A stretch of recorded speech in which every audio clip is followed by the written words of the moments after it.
Muy buenas tardes para todos. Ah, ya tenemos en sala 84 participantes.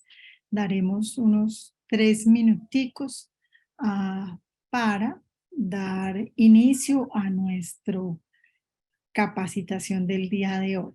Sean todos bienvenidos.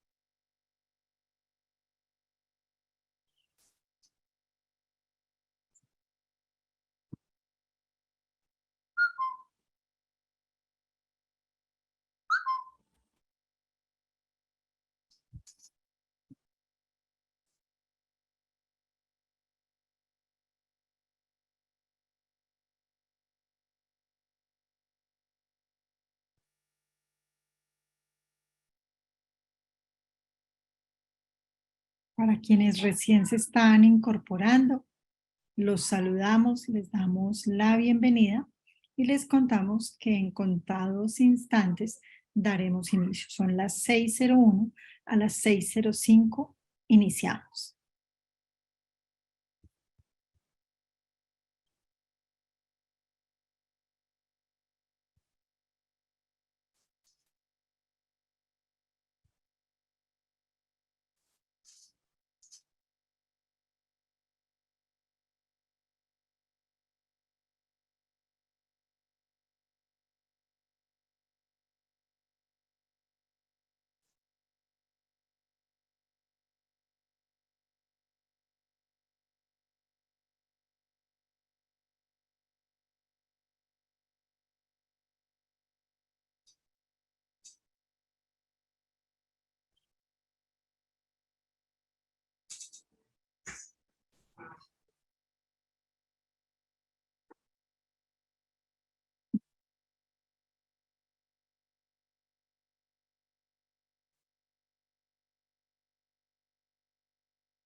Los invitamos a que vayan ingresando a Quizzes.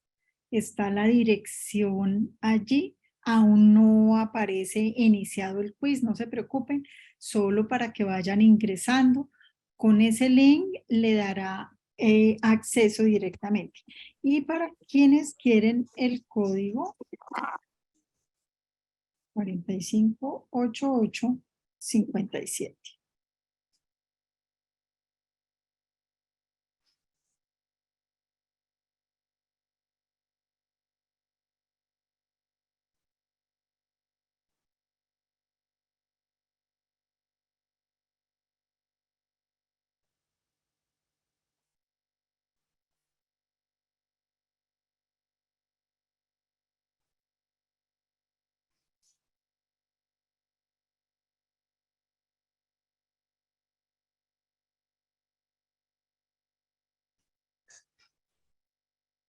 Ya tenemos 30 participantes en sala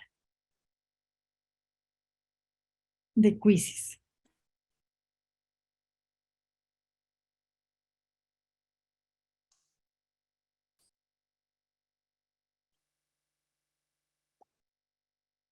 Doctora Marta, en el minuto que resta, pues le vamos a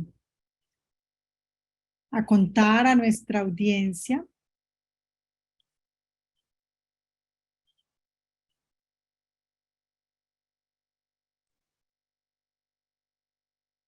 la retroalimentación hoy que vamos a desarrollar, como ya la pudieron ver en pantalla, es de referencia y contrarreferencia.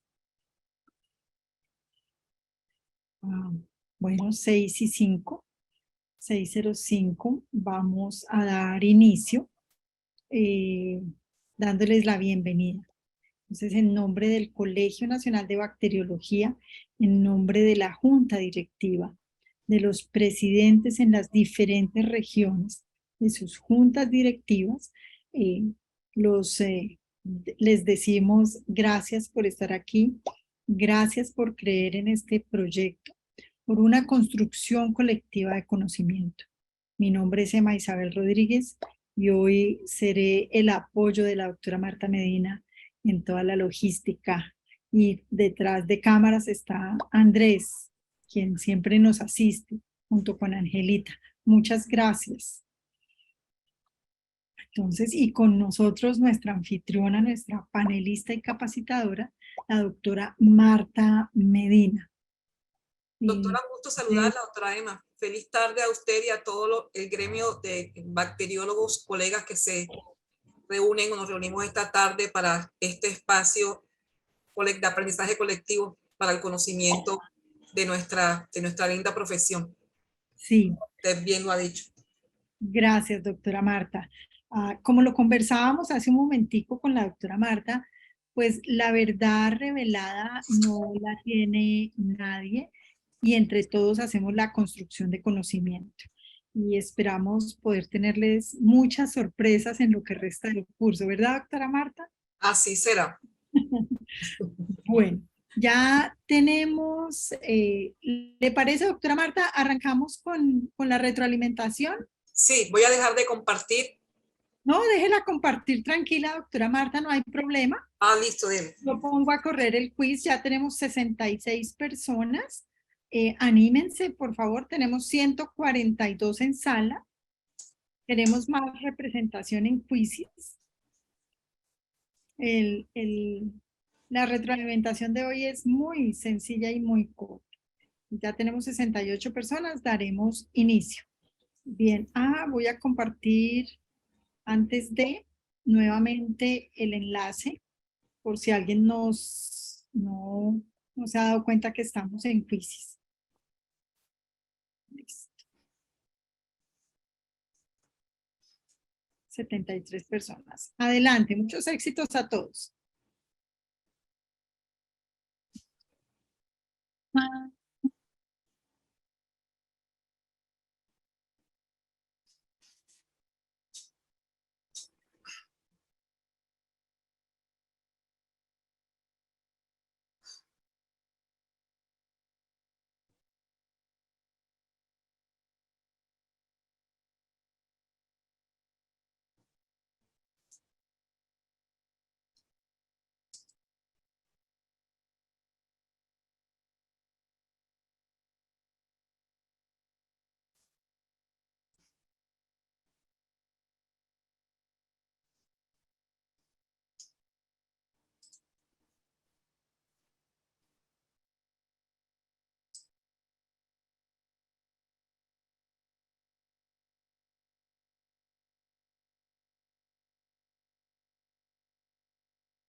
tenemos un muy buen desempeño, una ejecución del 93%.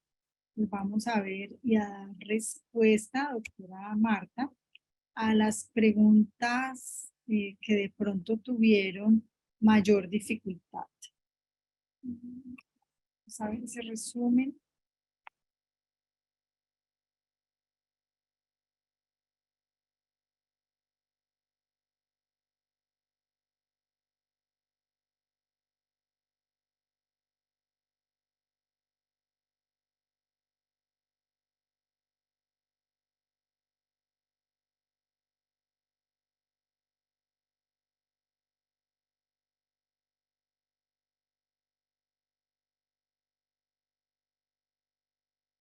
La mayor dificultad la tuvo la pregunta número 4 y 5, doctora Marta.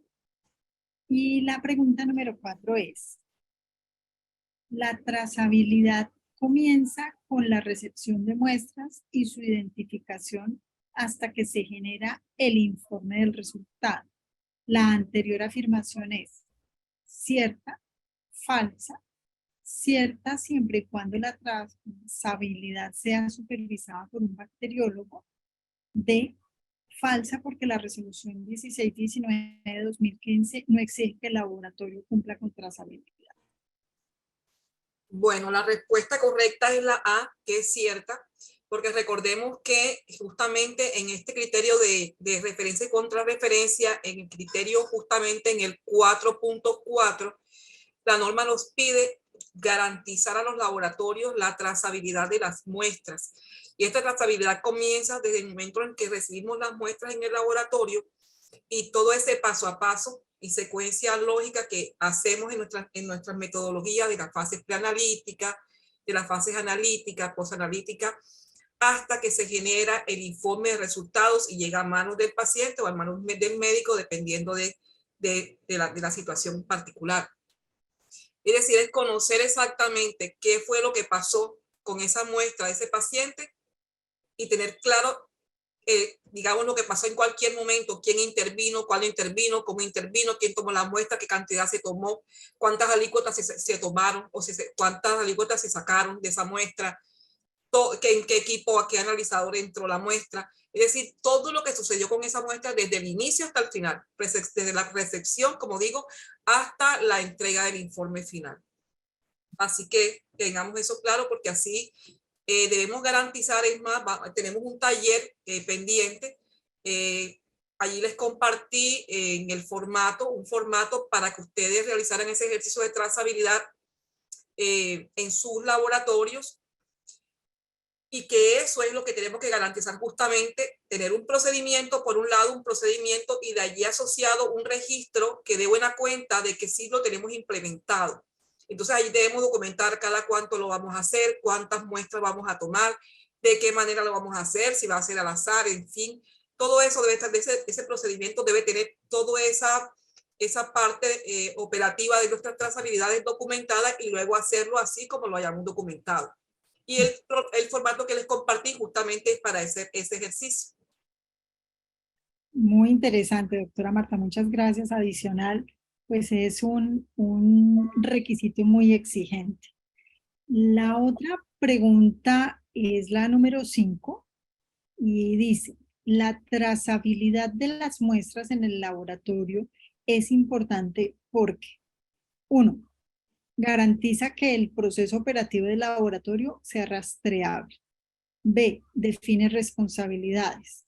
C, A y B son ciertas. D, permite conocer la complejidad del laboratorio. La respuesta correcta es la letra C, que dice que A y B son correctas. Y si nos damos cuenta, en lo que yo acabo de explicar anteriormente estaba descrito, porque dijimos todo lo que sucede históricamente con la muestra, desde que se resecciona hasta que se genera el resultado, y las personas que intervienen, los responsables, el qué, el cómo y el quién.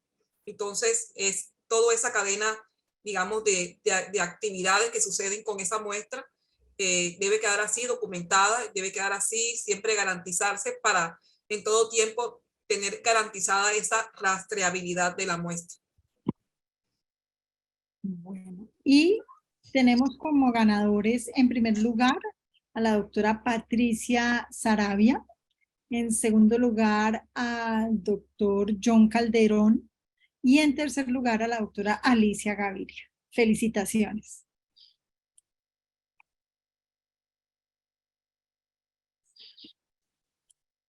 Podemos iniciar. Sí, doctora Marta Medina, la audiencia pide que antes de iniciar la clase, nuestros participantes poder ampliar un poquitico más el tema o aclarar sobre lo que significa calificación operacional de calificación de desempeño, doctora Marta. Bueno, lo que sucede es que hay algunos equipos en el laboratorio que requieren el concepto de calificación, por ejemplo, nuestras cabinas de seguridad biológica.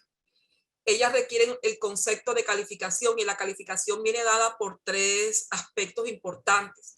El primero es la calificación del diseño como tal, el diseño de la máquina. Luego la calificación de la instalación, es decir, ya como tal la ubicación y la instalación con todos los accesorios y todo, digamos, las condiciones propias de ese laboratorio. Y tercero, la calificación del desempeño, es decir, que la máquina está funcionando bien. Esos conceptos, esas calificaciones, de esos conceptos de calificación nos lo debe dar el proveedor. Eso es lo que es la calificación.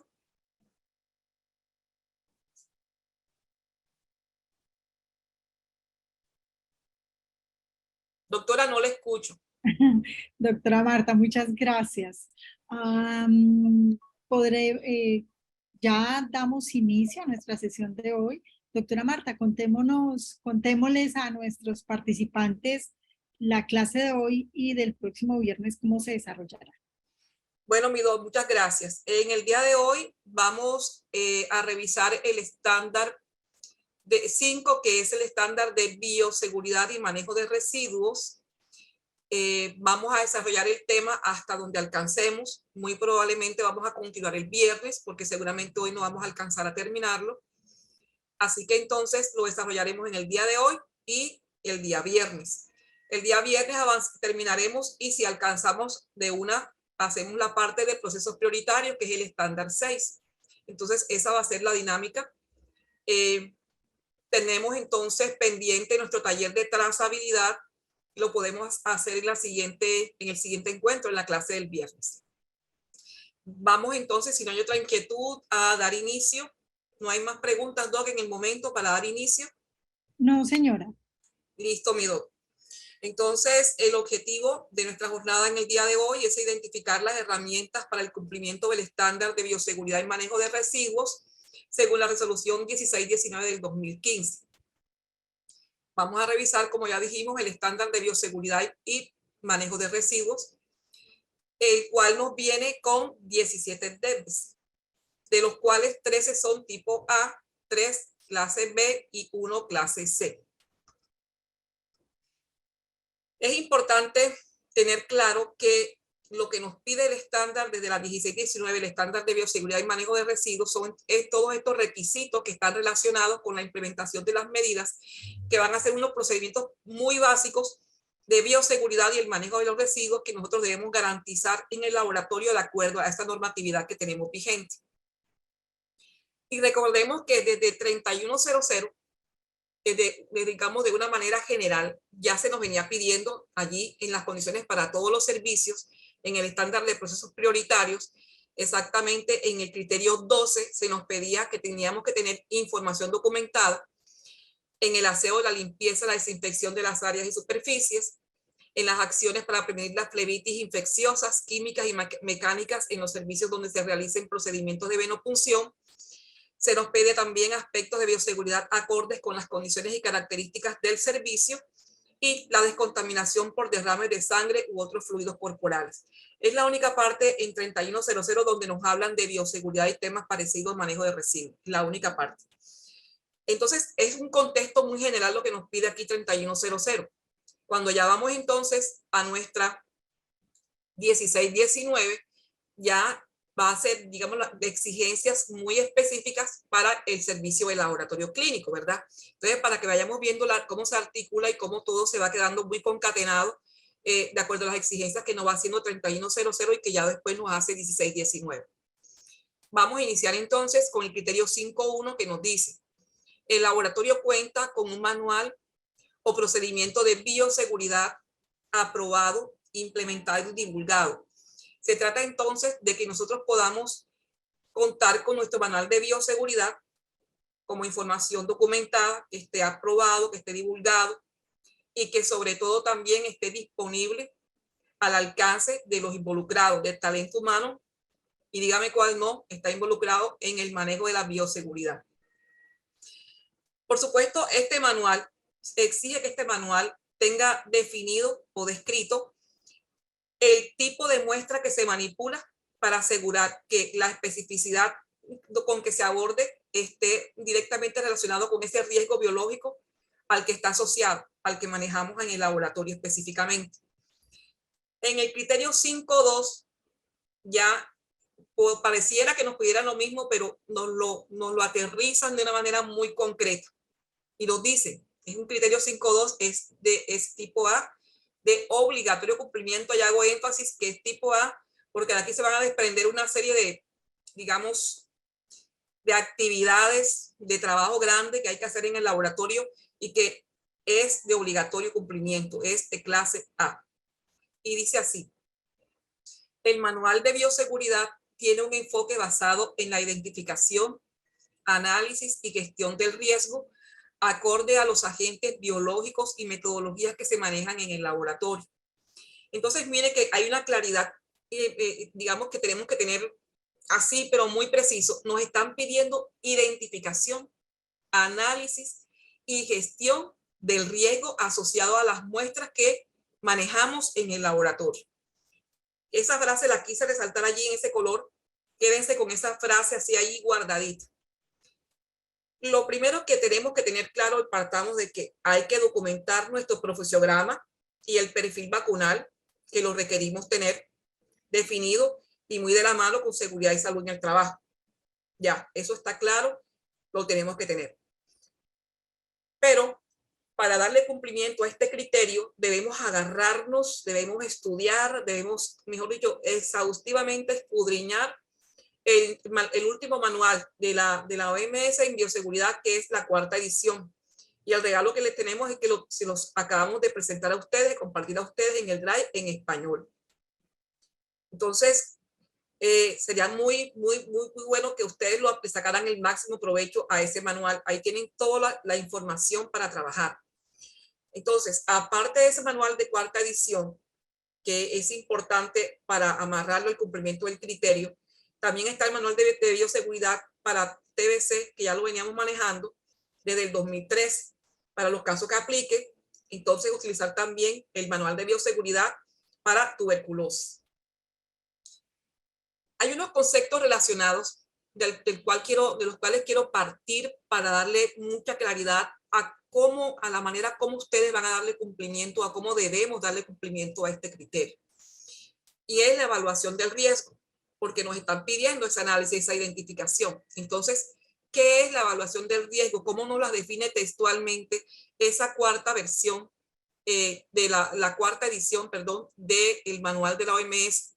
Y nos dice que la evaluación del riesgo es ese proceso donde la probabilidad de exposición a un peligro se sopesa a la gravedad potencial del daño bajo un conjunto de circunstancias, por ejemplo, un procedimiento de laboratorio específico.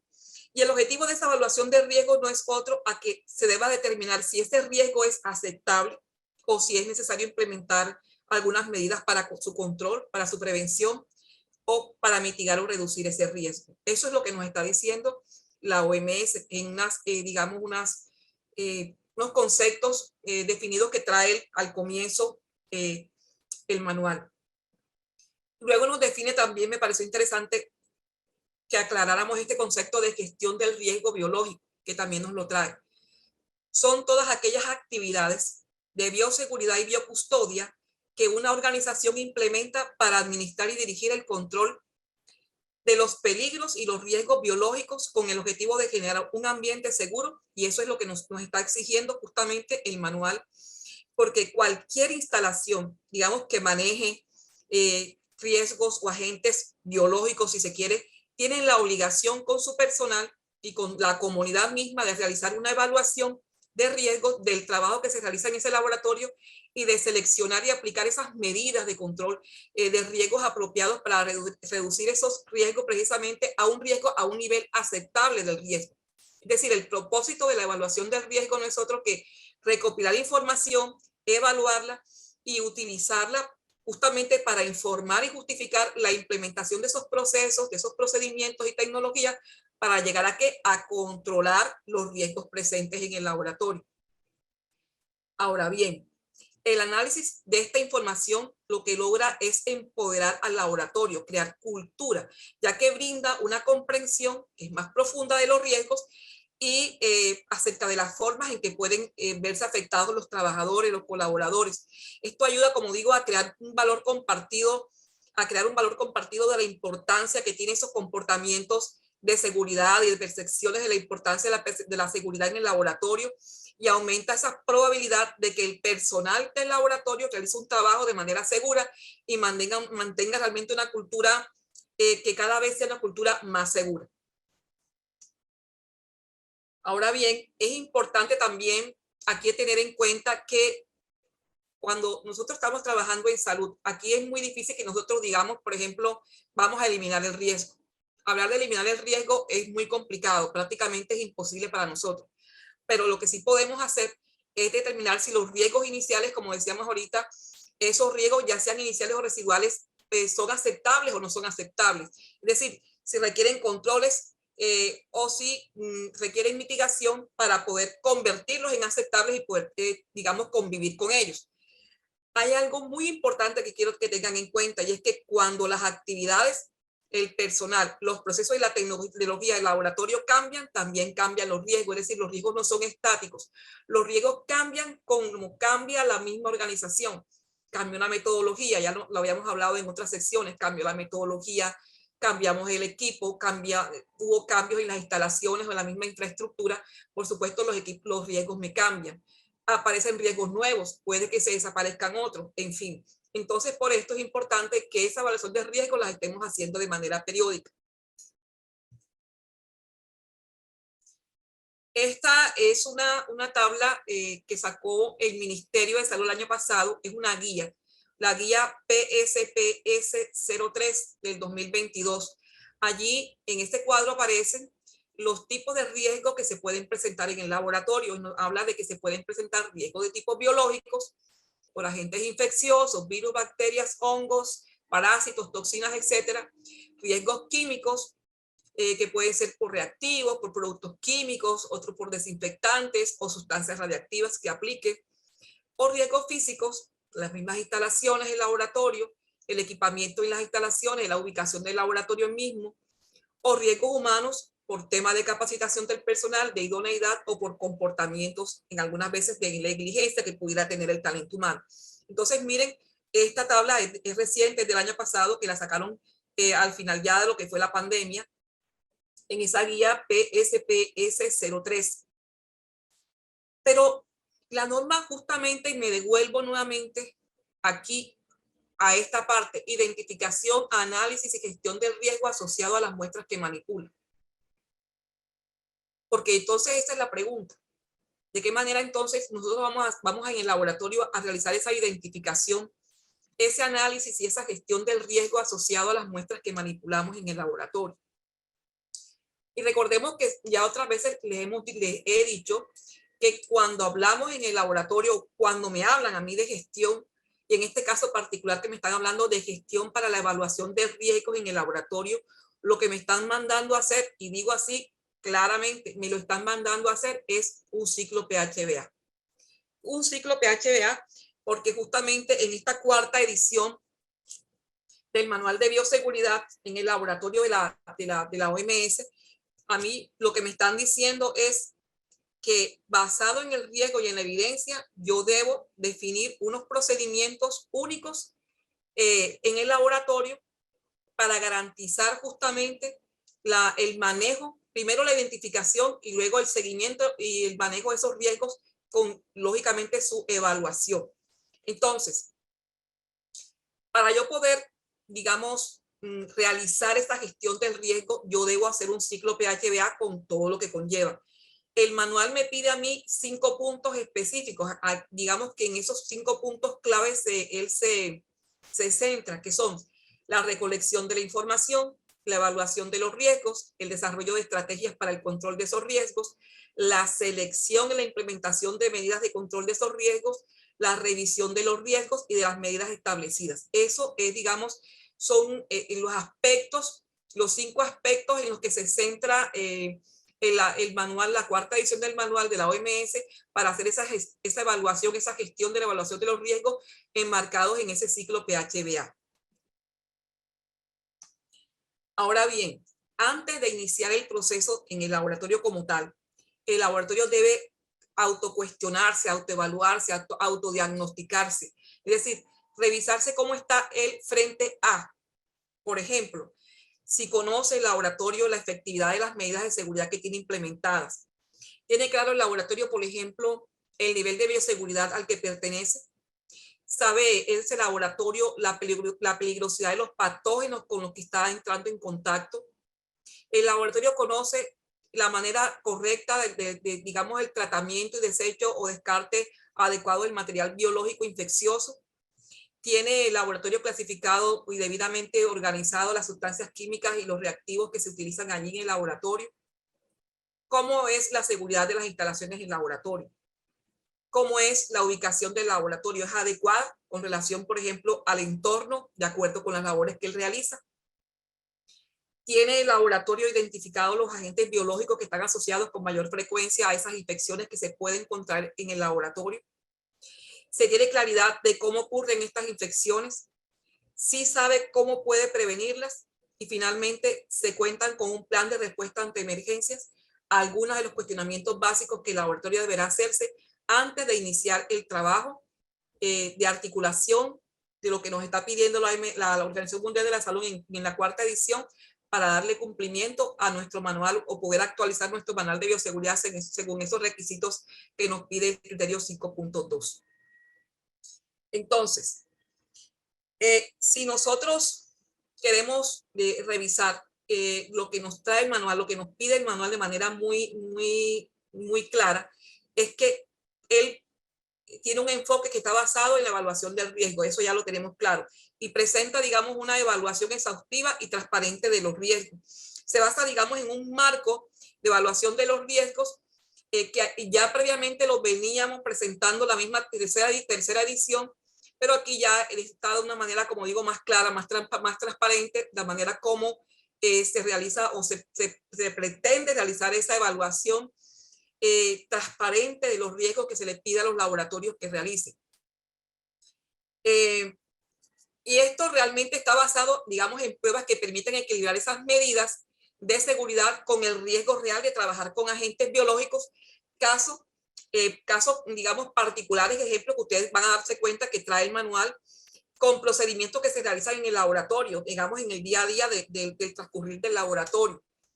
Y el objetivo que tiene el manual es justamente contextualizar todo el tema del marco de evaluación del riesgo para promover una cultura de seguridad que sea responsable en los laboratorios, responsable con la institución, responsable con el operario, responsable con el medio ambiente. El manual viene además acompañado de 7 monografías. Entonces, lo bueno y lo que me gusta, que he estado revisando del manual, es que no es el típico manual rígido, inflexible, como un tipo protocolo de cúmplase así tal cual como dice, no. Más que todo, es una serie de orientaciones muy prácticas que nos ayudan precisamente a direccionar el trabajo que nos espera para darle cumplimiento a todo el tema de las exigencias en relación con la bioseguridad en los laboratorios. Mire que viene una monografía de las 7, hay una específica para la evaluación de riesgos, y ahí usted va a encontrar allí toda la explicación muy clara de cómo hacer ese paso a paso.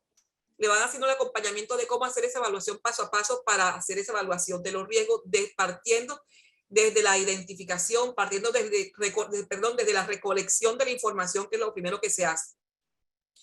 Entonces, la invitación es a que revisemos el manual. Lo tienen ya en Drive, por favor descárguenlo, revísenlo, estudienlo, disfrútenlo.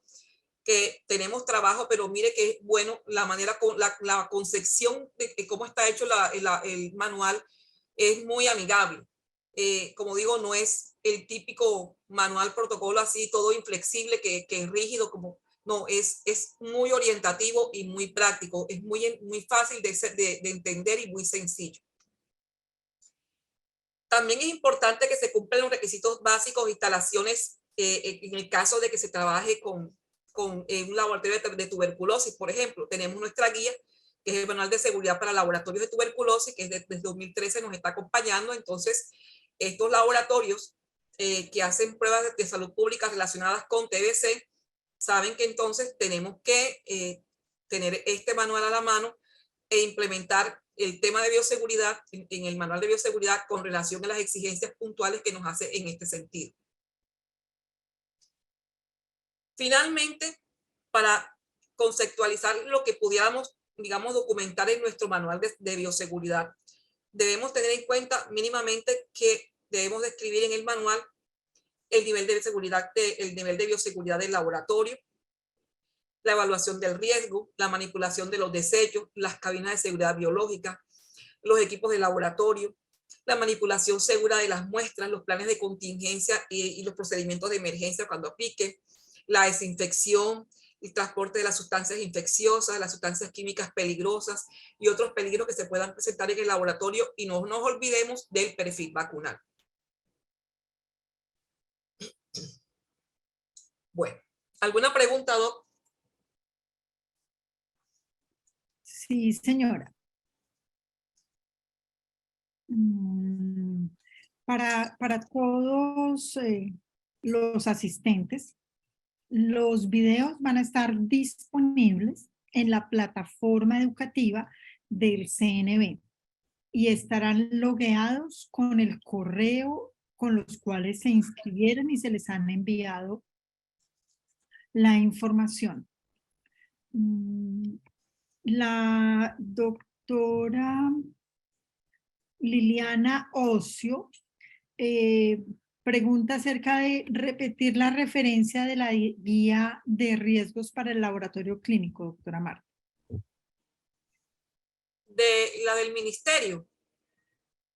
Me pide la del ministerio, la del manual de la cuarta edición la tienen en el Drive, y la guía del ministerio es, también se la puedo compartir si quieren, pero la encuentran fácil en internet, pero es aquí está, la guía PSPS 03-2022. Es específica para laboratorio del ministerio, y mucho de lo que tiene está basado también en el manual de la OMS. Tiene muchas cosas del manual de la OMS, pero como más bien adaptado al tema colombiano, pero de una manera, pues, tienen que mirar los dos, porque la exigencia que nos hace el criterio es del manual de la OMS, pero esta guía que sacó el año pasado el ministerio también está muy buena y muy complementaria. También se las puedo compartir. Ya aquí la doctora Jaycee Suárez la compartió por el chat, pueden descargarla del chat. Muchísimas gracias, Muchísimas gracias, doctora. Es cumplir parte de la construcción colectiva del conocimiento. La doctora Candelaria Ramos pide repetir, además de la vacuna de hepatitis, ¿cuál otra? Eso depende de los riesgos a los que está expuesto el laboratorio. Recuerden que está el profesiograma, y esto va de la mano con seguridad y salud en el trabajo. Okay. La doctora Zulma hace una referencia de no olvidar hacer la gestión del riesgo también incluyendo gestión de seguridad y salud en el trabajo. Eso es muy importante.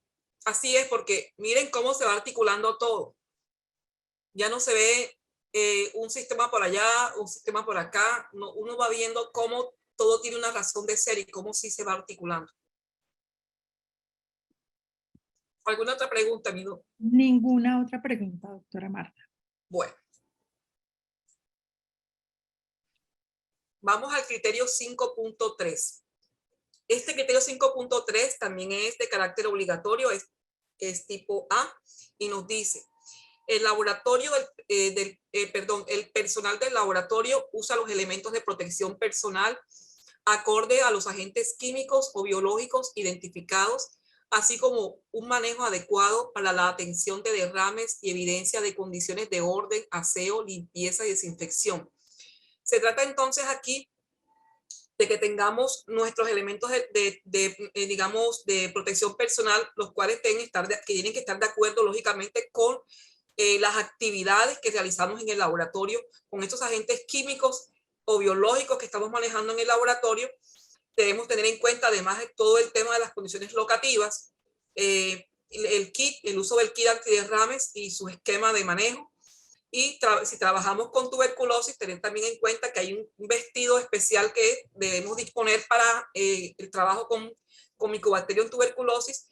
Y en el caso también de áreas compartidas entre microbiología y micobacterias, en estas áreas pues no se debe hacer ingreso de papel, cartón, celulares.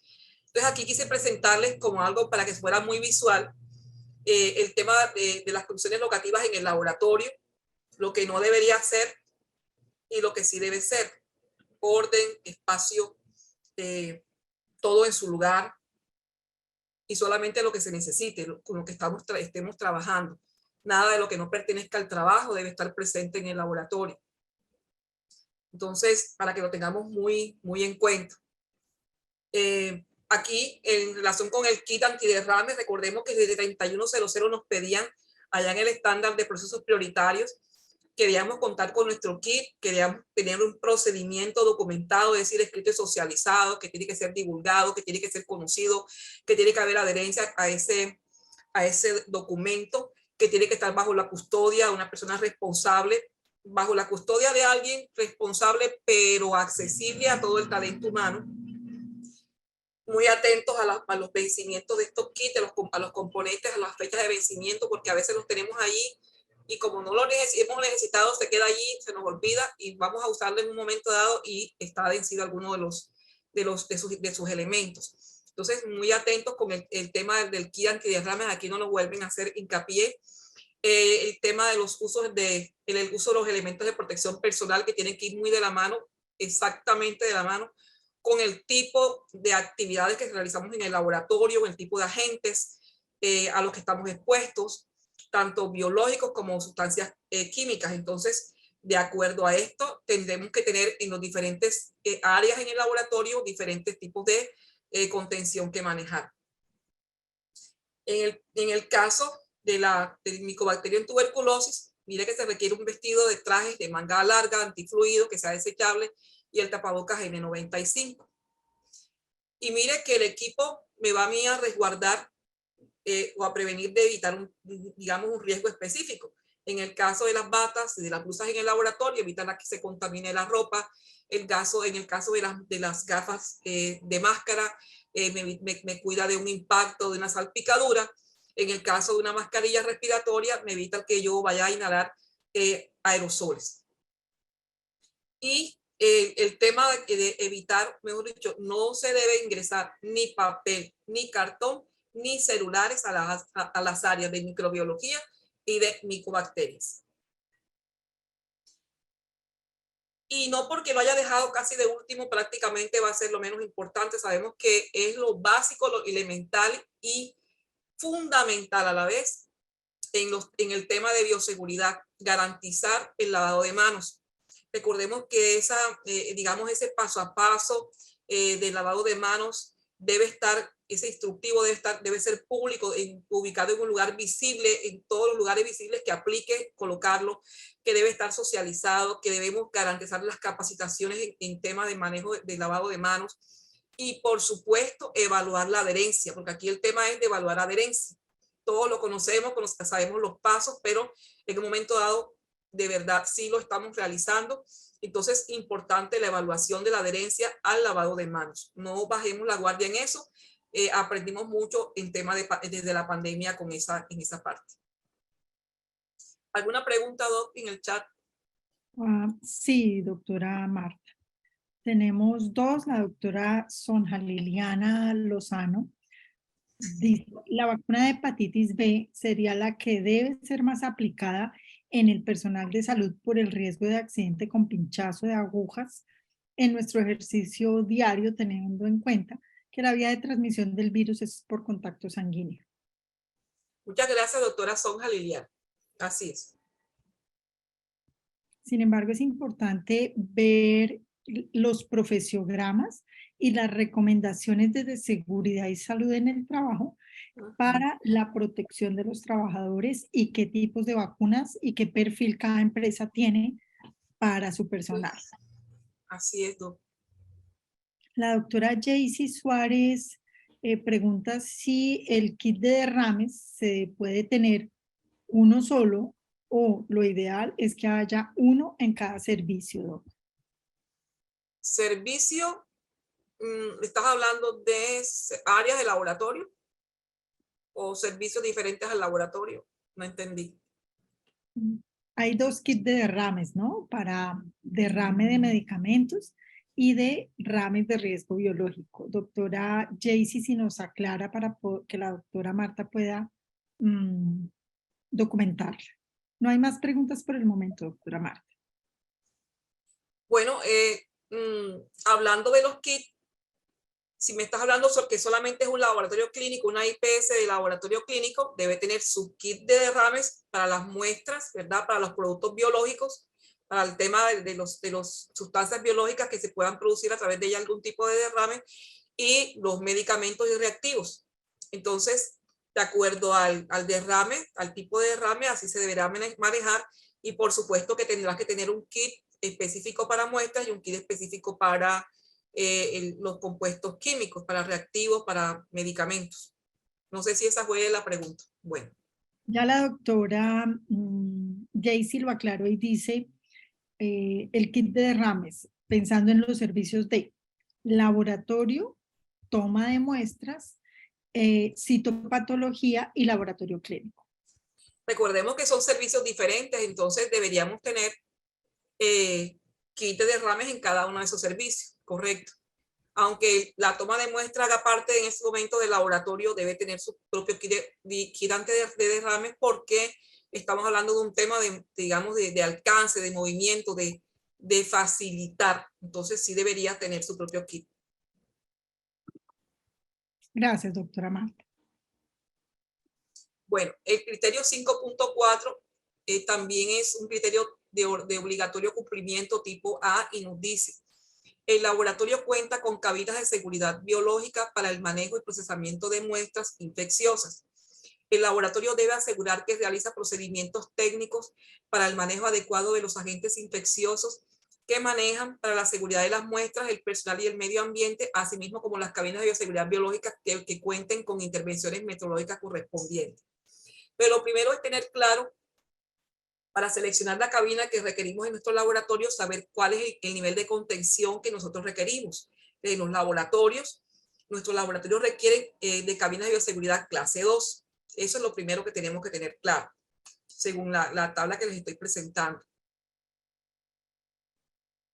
Ahora bien, es importante tener en cuenta, y ya lo habíamos hablado anteriormente, que lo que nos pide la norma claramente es una cabina de seguridad biológica o cabina de seguridad biológica o cámara de seguridad biológica, no cámara de flujo laminar. Ya sabemos cuál es la diferencia entre una y otra. Recordemos que esta cabina de seguridad biológica va a garantizar la integridad no solamente del ítem de ensayo, sino que también va a garantizar la seguridad del operario y es amigable con el entorno, con el medio ambiente. Ahora bien, es importante tener claro que además esta cabina, era lo que habíamos hablado ahorita, una colega había preguntado, el tema de la intervención metrológica que requieren las cabinas y es la calificación. Y que ese concepto de calificación son 3 tipos de calificaciones: de diseño, de instalación y de desempeño, que debe darnos nuestro proveedor.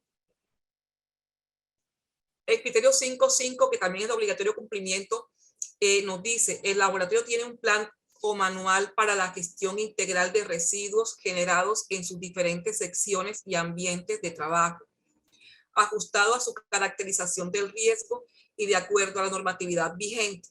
El laboratorio debe documentar los procedimientos relacionados con la gestión integral de residuos y allí debemos tener en cuenta entonces estos lineamientos que tenemos a nivel normativo, como son el decreto 351 del 2014, la resolución 1164 del 2002 y el decreto único del sector ambiente, que es el 1076 del 2015. Partiendo de allí, entonces tenemos que nosotros documentar nuestro plan de gestión integral de residuos hospitalarios y similares. Entonces, básicamente la introducción, una justificación, el marco legal, los objetivos, el alcance que va a tener el tema de la plataforma estratégica y una política de gestión ambiental. Comienza todo lo que es la gestión interna de los residuos, cómo se va a realizar desde su planeación. Luego viene el tema de la capacitación del talento humano. Por supuesto, toda la parte de capacitación del talento humano incluye todo lo que es los comités, el comité Gagas, todo el tema del movimiento interno que se hace en el manejo de los residuos, desde el lugar donde se genera como tal el residuo hasta su disposición temporal en el cuarto de acopio para su posterior recolección por el gestor externo. Todo el tema del manejo de los diferentes residuos, su tratamiento previo, todo el tema también de los indicadores que hay que llevar, el tipo de los diferentes colores de las canecas, en fin, todo esa parte de lo que es el movimiento interno, la ruta de recolección que pide el PEGIRASA que nosotros manejemos. Este documento debe partir de un diagnóstico ambiental sanitario inicial que se debe hacer, y ese diagnóstico inicial sanitario ambiental y sanitario que se debe hacer al inicio parte de que tenemos que tener caracterizados nuestros residuos. Y cuando hablamos de que tenemos que tener caracterizados nuestros residuos, queremos decir que de cada área tenemos que tener definidos cuáles son los residuos que se generan en cada una de las secciones, cada una de las áreas del laboratorio como tal. No solamente caracterizados en general los residuos del laboratorio, porque la norma me lo dice, caracterizados por área de trabajo. Aquí nosotros hacemos énfasis en esos residuos asociados a los eventos de interés en salud pública, por el caso. Pero sabemos que a ustedes, como un laboratorio, al fin y al cabo, les aplica todo lo que les aplica a los prestadores, que son todos los residuos. Y nos vamos a enfocar, y yo quiero hacer énfasis en el tema de por vigilancia epidemiológica a esos eventos de interés en salud pública. ¿Cómo se generan entonces esos residuos de nuestras pruebas relacionadas con eventos de interés en salud pública? ¿Cuál es el impacto que puede generar? ¿Cómo vamos a lograr o cómo vamos a buscar nosotros minimizar ese impacto mediante la adecuada segregación, desactivación, almacenamiento en el cuarto de acopio temporal? Ese movimiento interno que hacemos desde que se origina el residuo hasta que va al cuarto de acopio temporal para su posterior entrega al gestor externo para su disposición final. ¿Cómo se va a garantizar? Allí debe quedar también documentado esa capacitación e información del talento humano, y que por supuesto se verifique, se evidencie la operatividad del comité Gagas. El criterio 5.6 es un criterio también de obligatorio cumplimiento y nos dice: el laboratorio cumple con las especificaciones técnicas de los recipientes para la recolección de los residuos reutilizables, desechables, cortopunzantes, químicos y radioactivos. Entonces aquí se trata de que el laboratorio garantice adecuada segregación de estos residuos de las diferentes áreas del laboratorio en esos recipientes adecuados, en sus dimensiones adecuadas, en que sean resistentes de acuerdo al tipo de residuos que va a alojar, tal cual como lo pide la resolución 1164 del 2002. Entonces vemos aquí algunos ejemplos. También es muy exigente con el tema del rotulado. Las bolsas tienen que estar etiquetadas y deben tener sus pictogramas de acuerdo al tipo de residuo. Eso también es una exigencia de la resolución 1164 del 2002. El tema de las etiquetas de los residuos. Mire, les quise traer aquí algunos ejemplos de unas etiquetas de algunos residuos de algunas instituciones. Por ejemplo, otro ejemplo, el tipo de residuo, la institución, el área, la fecha, el responsable. Este es específicamente etiquetas para los guardianes de seguridad. Mire que viene el nombre de la institución, el origen, el tiempo de reposición, la fecha de recolección, día, mes, año y el responsable. El tiempo de reposición es la fecha en que se inicia el uso. El criterio 5.7 es un criterio de obligatorio cumplimiento de clase A y nos dice: el laboratorio adopta el código de colores para los recipientes de recolección de residuos y realiza una correcta separación de residuos de acuerdo a la actividad desarrollada por cada sección del laboratorio. Entonces, según el plan integral de los residuos que se generen en la atención en salud y otras actividades, se deben seguir estas especificaciones del código de colores que ya pues todos los laboratorios lo debemos tener o lo deben tener ya, digamos, en funcionamiento. Y por supuesto, toda la normatividad relacionada con la parte ambiental de la que ya hemos hablado antes. Entonces, el tema de las canecas, de los colores de los dispositivos para recolectar los residuos, los no peligrosos que pueden ser no aprovechables, aprovechables y biodegradables. En el caso de los de biodegradables, en la caneca de color verde; en el caso de los aprovechables, la caneca de color blanco; y los no aprovechables en la caneca de color negro. Y recordemos que estas canecas, estos recipientes tienen que estar rotulados y tienen que ser tipo pedal. En el caso de los residuos peligrosos de riesgo biológico, los biosanitarios, también los anatomopatológicos, deben ir en canecas rojas y también tienen que estar rotulados.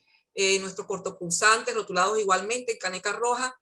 Y los residuos químicos, igualmente los residuos químicos y también allí los radioactivos en doble bolsa, también pues rotulados con la marca, pues el sello de riesgo químico, y van en bolsas rojas, en canecas rojas.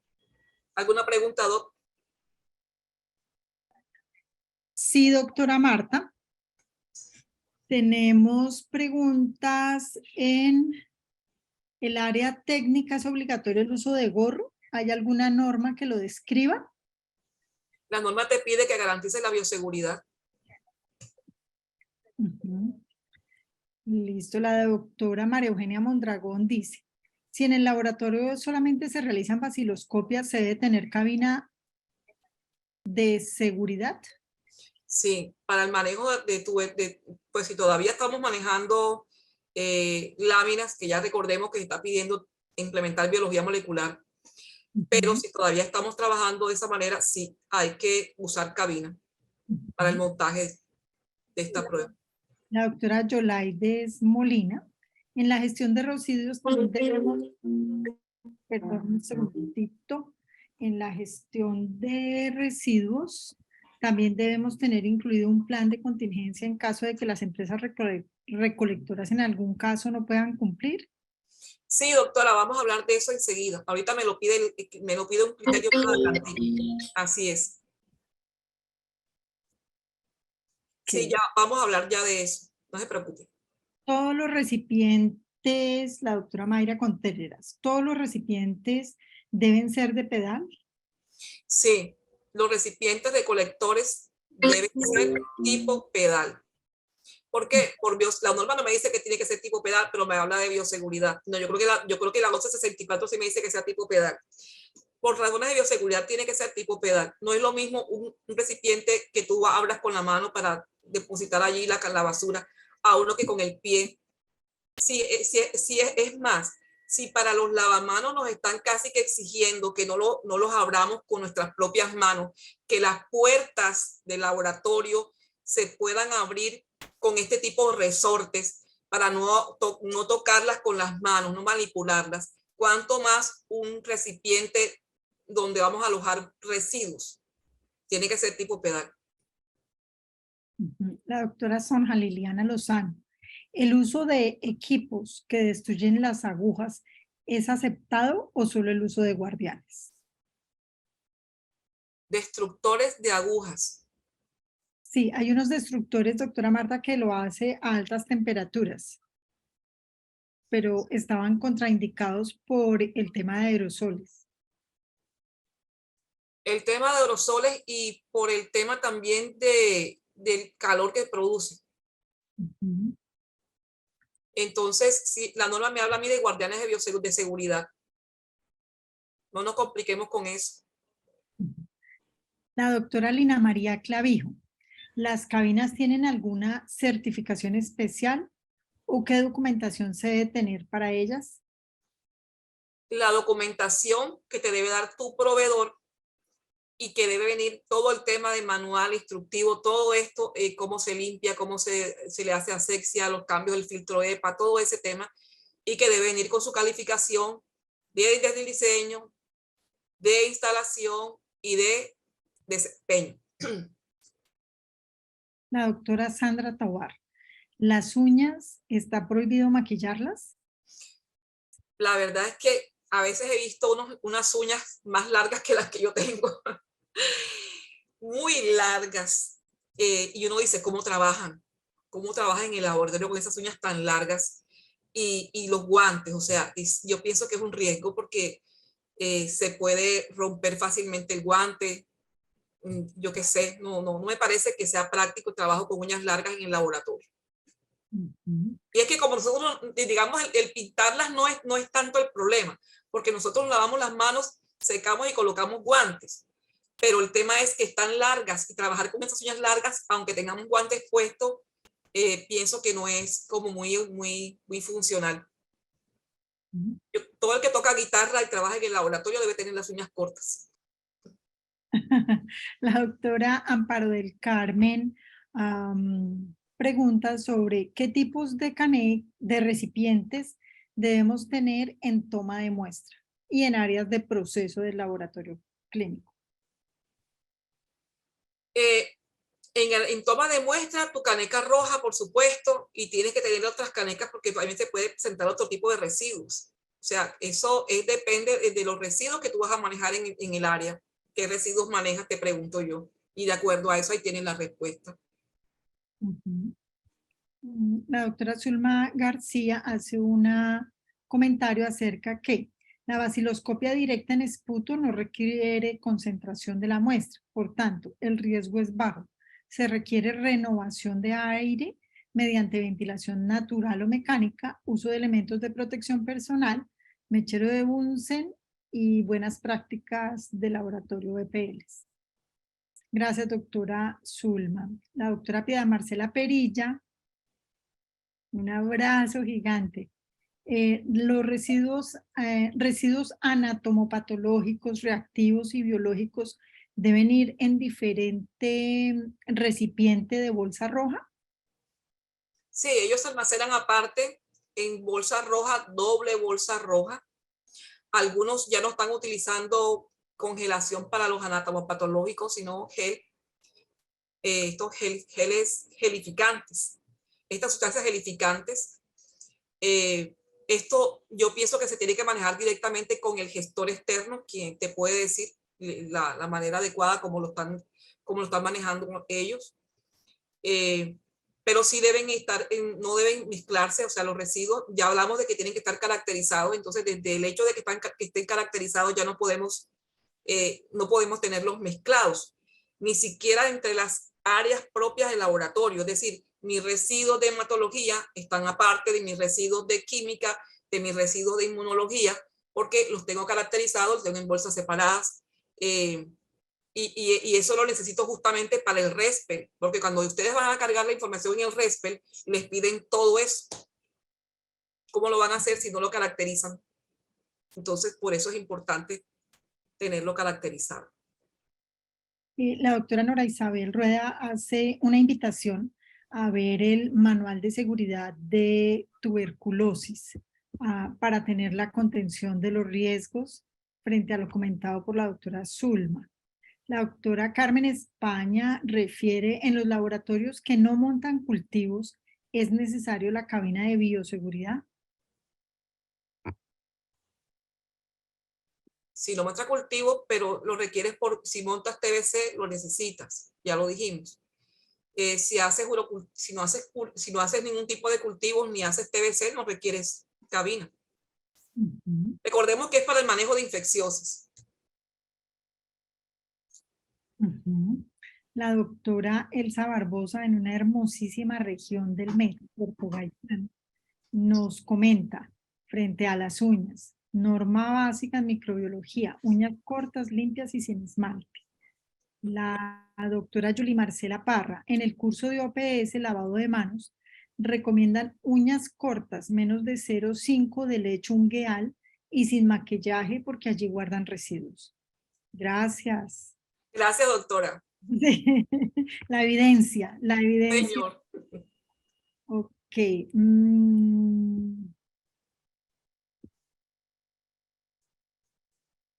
Si solo, ya la respondió la doctora, frente al caso de montar vaciloscopia se requiere cabina.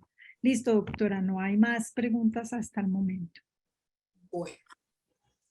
El criterio 5.8, también el criterio de obligatorio cumplimiento clase A, y nos dice, el laboratorio realiza todos los procesos de tratamiento, disposición final de residuos infecciosos, químicos y radioactivos con gestores externos autorizados por la autoridad ambiental competente. Dicho contrato o convenio debe estar vigente y la prestación de servicio permanente. Asimismo, el laboratorio debe verificar los procedimientos de tratamiento, disposición final de los residuos peligrosos contratados con el gestor externo. Entonces aquí nosotros debemos tener en cuenta, en el caso de los productos químicos, las fichas de seguridad de los productos, que ellos, allí siempre está toda esa información para su manejo. Y tener también, recordemos que tenemos que realizar seguimiento a nuestros proveedores, al gestor externo, sobre el trabajo que ellos realizan. Aquí quise presentarles un ejemplo de un laboratorio. Este es el ejemplo de la producción de residuos en el año 2022. Mire, ellos lo tienen caracterizado, cada una de sus áreas, y mes a mes, hasta el mes de diciembre, todos los residuos que fueron generados, ordinarios, biosanitarios y cortopulsantes. Y así lo deben hacer ustedes por áreas, por secciones de trabajo. Pudiéramos todavía hacer un gráfico en donde pudiéramos describir la caracterización de cada uno de estos residuos, pero ya separados por cada una de las áreas técnicas. Y este ejemplo de un formato mediante el cual podemos hacerle seguimiento al proveedor externo, al gestor externo de nuestros residuos. Recordemos que esa hace parte también, no solamente con 1619, sino desde 3100 nos lo pide, que tenemos que garantizar, digamos, ese seguimiento. Bueno, perdón, lo pedía la 2003, porque 3100 ni siquiera nos menciona. Debemos hacerle seguimiento a ese proveedor externo, a ese gestor externo que nos maneja nuestros residuos, que dispone finalmente de nuestros residuos.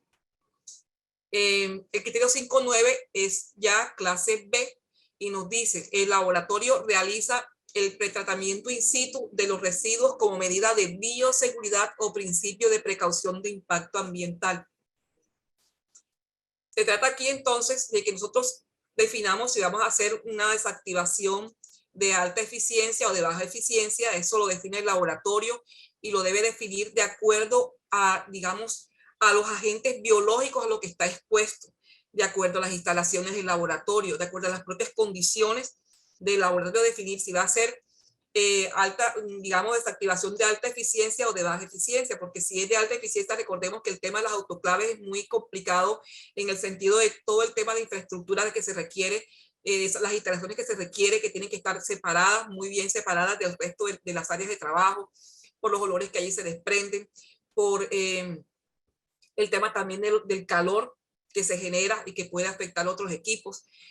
Todo el tema de la contaminación cruzada, de que haya un área de trabajo limpio, trabajo sucio. Entonces, es, digamos, bastante espacio que se requiere y por eso muchos ya optan por no trabajar con este tipo digamos, de desactivación, sino que optan por la desactivación de baja eficiencia, en donde se trabajan con una sustancia, con unos desinfectantes, unos biocidas, por ejemplo, los desinfectantes de tipo amonio cuaternario, formaldehído, glutaraldehído, algunos de los ejemplos que acá presento en la tabla, entre otros. Importante, incluso ahí está el hipoclorito de sodio y de calcio, pero sabemos que hay un tema con ellos con relación a que son sustancias que producen, con el calentamiento, producen furanos y dioxinas, que sabemos que si vamos a manejar cortopunzantes y esos cortopunzantes en nuestro gestor externo los va a incinerar, entonces no debemos hacer desactivación con este tipo de sustancias. Además que el hipoclorito tiene otra desventaja, y es que no es nada amigable con el medio ambiente y cada vez lo que queremos es no dañar más de lo que ya está la capa de ozono. Entonces, por eso cada vez se utiliza menos el cloro, pero no vamos a decir que es que la norma lo prohíbe. No, la norma no lo prohíbe, sí se puede utilizar asexia, por ejemplo, de pisos, de paredes, etcétera, pero no para cortopunzantes, como por lo que ya expliqué, y en lo posible, si usted puede coger otro tipo de desinfectante más amigable con el medio ambiente, es preferible. La tabla que también sacó el ministerio el año pasado, esta es la GIPS 07.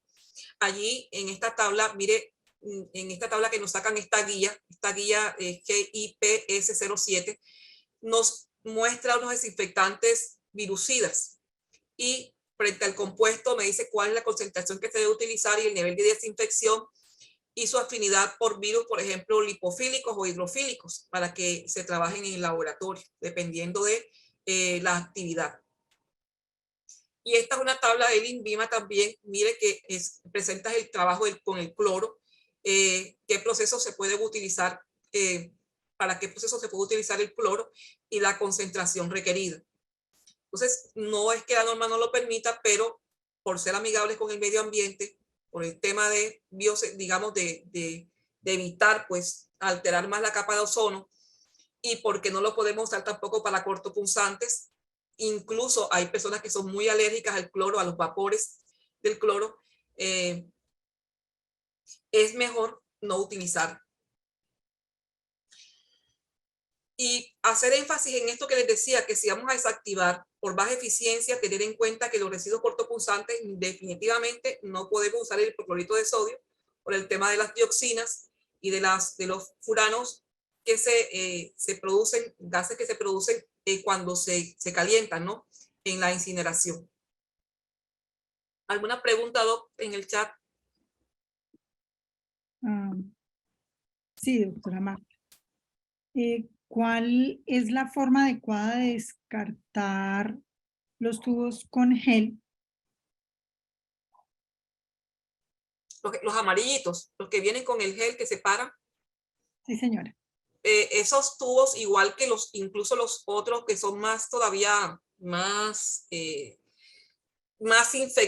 digamos, o de mayor riesgo, que son los que tienen sangre, el coágulo como tal, que también con gel, en doble bolsa, etiquetado, en canecas rojas. La doctora Adrianet Castañeda, ¿las orinas se deben inactivar para ser descartadas? Sí, las deben, eso es un tema que está en consulta en este momento. Porque he visto laboratorios, por ejemplo, que la desactivan y luego la echan, la botan en el drenaje. Algunos tienen incluso una unidad sanitaria específica para el descarte de esas orinas en los laboratorios grandes. Otros lo utilizan la misma unidad sanitaria previa y posterior desinfección.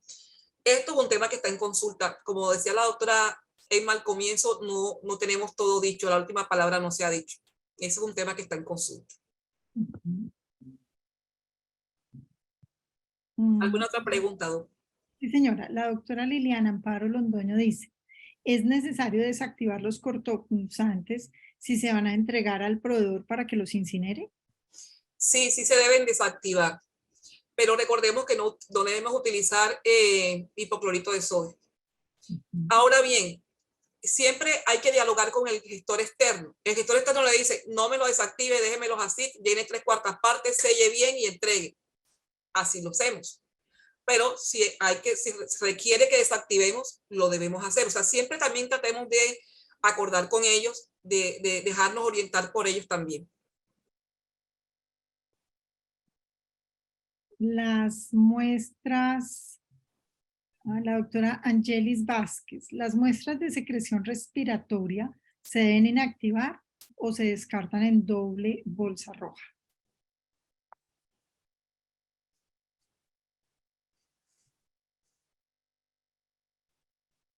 Tendríamos que revisar, eso no lo tengo claro en este momento.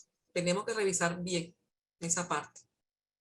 Listo, tomamos nota para dar respuesta al inicio de la siguiente clase. No hay más preguntas. La doctora Liliana Amparo Londoño refiere aquí el gestor externo no pide que se desactiven. Muy bien, exactamente. Es que muchas veces varía eso de un departamento a otro, de los gestores externos. Algunos piden, otros no lo piden. Entonces, por eso es importante que mantengamos esa buena comunicación. De hecho, es obligatorio dentro de ese contrato, ese convenio con los gestores externos, que ellos nos brinden capacitación. Entonces, es importante esa comunicación con ellos desde ese punto de vista. Doctora María Cristina, compártanos dónde va a ser esa capacitación para que las 242 participantes que estén aquí se puedan inscribir. La doctora María Cristina Jiménez dice, mañana hay capacitación con bioresiduos, es virtual. ¿En qué ciudad, doctora María Cristina? Y hay laboratorios que descartan las muestras tapalila amarilla en los galones de reactivos usados como las isotónicas, que son de paredes duras. Bueno, con relación a eso, ¿qué podemos decir? De pronto no es una pregunta, fue un comentario. Sí, es un comentario. Fue un comentario. A veces, a ver, nuestros recipientes vacíos que fueron de reactivos, ¿no? Nuestros frascos vacíos de reactivos, los mismos recipientes de cloro vacíos, allí no es, esos tipos de recipientes no los podemos utilizar como para descartar, por el tema de que los residuos químicos y el cloro, no, allí no se puede guardar, no se puede descartar nada. Pero sí podemos utilizar otro tipo de residuos, como decía la doctora, de recipientes de paredes duras que no sean de PVC, que no contengan PVC, pero que sí sean paredes rígidas. Y esos contenedores sí los podemos utilizar, por ejemplo, para descartar lo que ella decía, incluso, por ejemplo, todo este tema de palitos, esos palillos que se usan para el montaje de coprológicos, ese tipo de dispositivos que se utilizan allí, eso se puede descartar en estos recipientes plásticos, boca ancha, paredes rígidas, previa para ser entregados o para hacer entrega al gestor externo. Y, por ejemplo, los recipientes estos que contienen los residuos de los reactivos, de los equipos, los residuos que quedan al final de los equipos analíticos. Esos bidones que ellos traen, tal cual tapados, eso se maneja como un residuo químico, tal cual. No sé qué otra cosa sería buena comentar, pero me acordé de eso a la que la doctora comentaba. ¿Más preguntas, doctor? No, señora, muchas gracias. Bueno, el criterio 510 es un criterio de obligatorio cumplimiento y nos dice, el laboratorio establece e implementa la ruta sanitaria interna de recolección de residuos peligrosos y no peligrosos de acuerdo a los criterios definidos en la resolución 1164 del 2002. Entonces, importante que aquí nosotros tengamos definida nuestro esquema de ruta sanitaria. Recordemos que tiene que ser unidireccional por temas de bioseguridad. Esa ruta sanitaria tiene que, de interna recolección, tiene que estar allí plasmada en nuestro PEGIRS.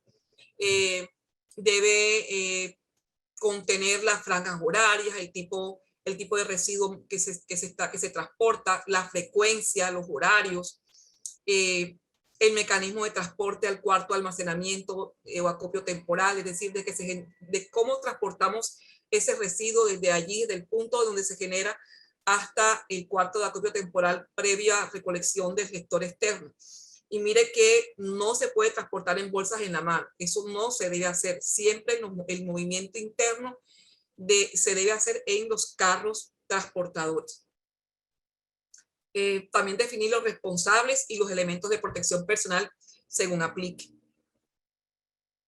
El criterio 511, que es de obligatorio cumplimiento, nos dice, el laboratorio tiene un cuarto central de acopio para almacenamiento de residuos que cumple con la dotación mínima exigida por la normatividad vigente. Y dice, los criterios de adecuación para el cuarto de almacenamiento de residuos deben estar basados en lo que establece la resolución 1164 del 2002.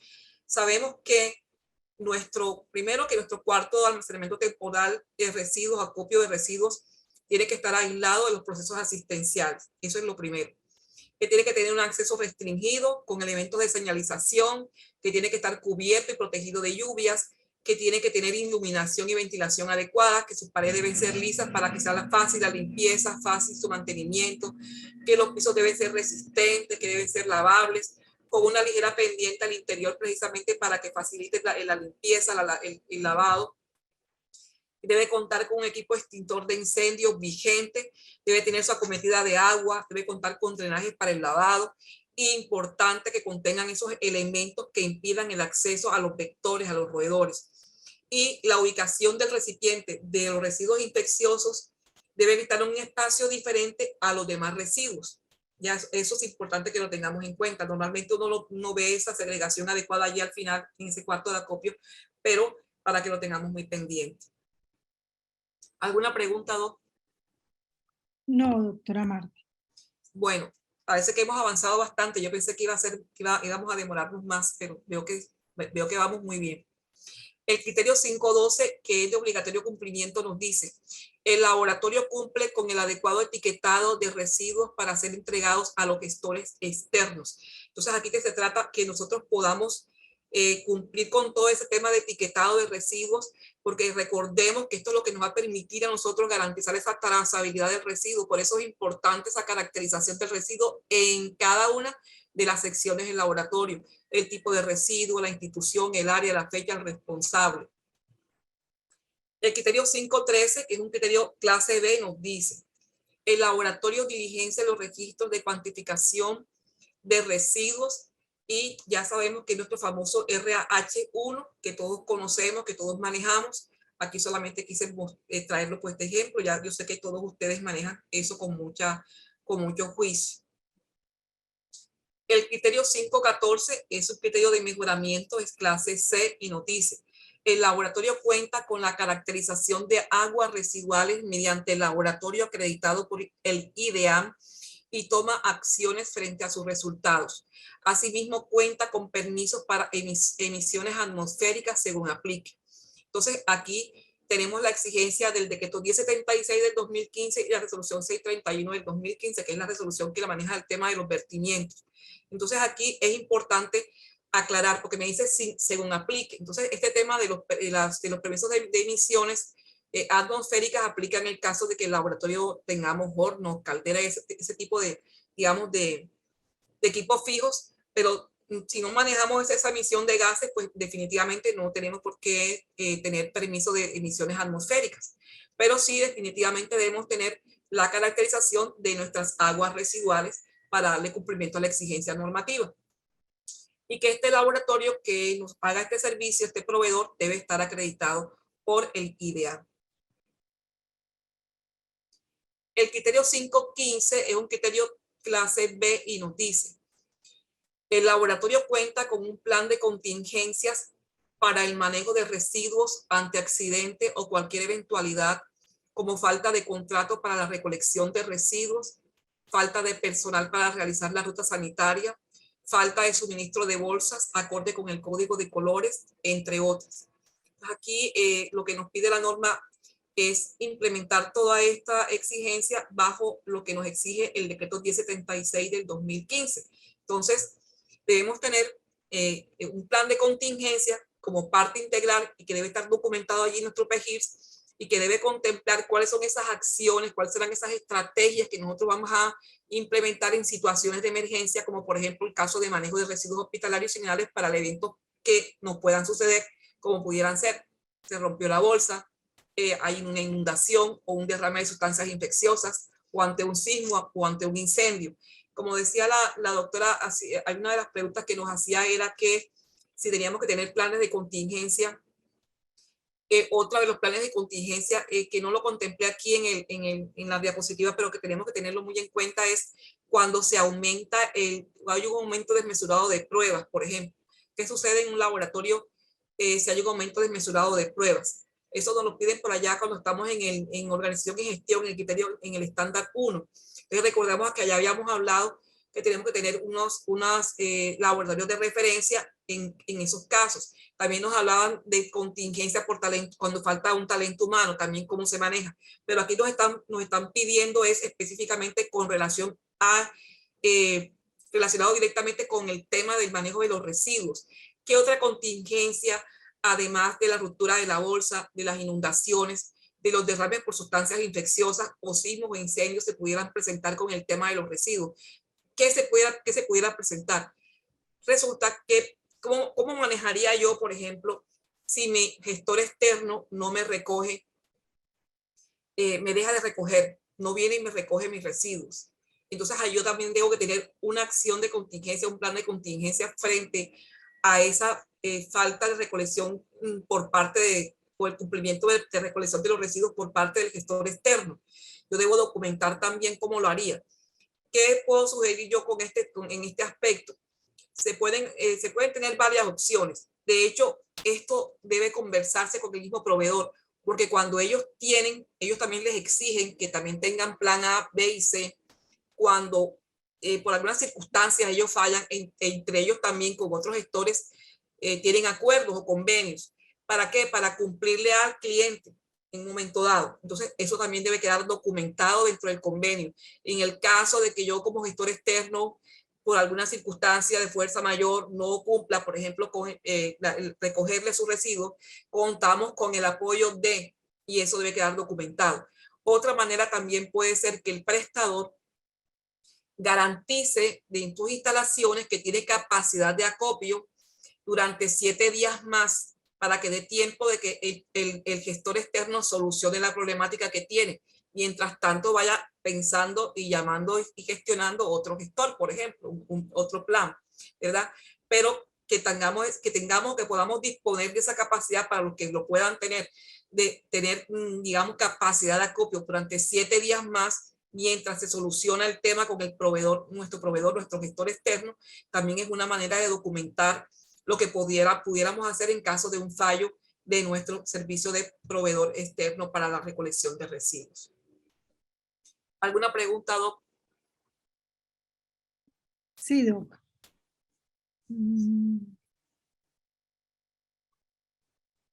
La doctora Mayra Contreras pregunta, en la elaboración de planes de contingencia verifican ruptura de bolsas, caída de contenedores con material cortopunzantes. Es un comentario. El doctor Marlon Maza, la mayoría de los municipios no hay alcantarillado. ¿Cómo evaluar ese vertimento? ¿No aplica? El certificado de vertimientos ya casi no lo están pidiendo. De hecho, tengo entendido que en el Distrito Capital ya no lo piden. Pero allí, bueno, si no hay, ¿de qué manera lo pudieran exigir? Eso cae de su peso, ¿verdad? Sería ya, es algo que no se escapa de las manos del prestador. La doctora Sandra Hernández. Si el laboratorio hace parte de una clínica, ¿es necesario llevar el formato RH1 de manera individual, ya que el pesaje lo hace el hospital?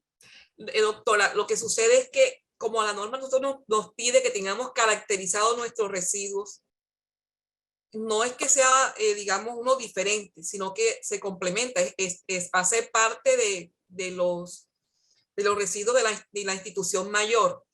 Y así como tiene caracterizados los residuos del laboratorio por áreas, también tendrá que tener caracterizados los residuos que se generan en cada una de las otras áreas, porque finalmente esto es un deber para todos. Entonces, como nosotros nos lo piden como laboratorio clínico, sí tenemos que tener caracterizados los residuos, porque es que incluso a nosotros nos piden diligenciar una plataforma RESPE. Entonces, ¿cómo se hace si no tiene caracterizados los residuos? La doctora Sandra Patricia Montoya pregunta, ¿quién puede dar a un laboratorio particular el certificado de aguas residuales? Un laboratorio que esté acreditado por el IDEAM. La doctora María Eugenia Méndez. hace un comentario frente a que la caracterización de residuos, según la última capacitación de la CAR, informaron que se hace siempre y cuando se viertan residuos al alcantarillado. Y por último, ¿cómo se deben, la doctora Idana Selene Portillo, cómo se deben descartar los medios de cultivo? Uy, Mm, los medios de cultivo se tienen que desactivar con este tipo de sustancias biocidas de las que hablábamos en doble bolsa. También se utiliza algún tipo de gel.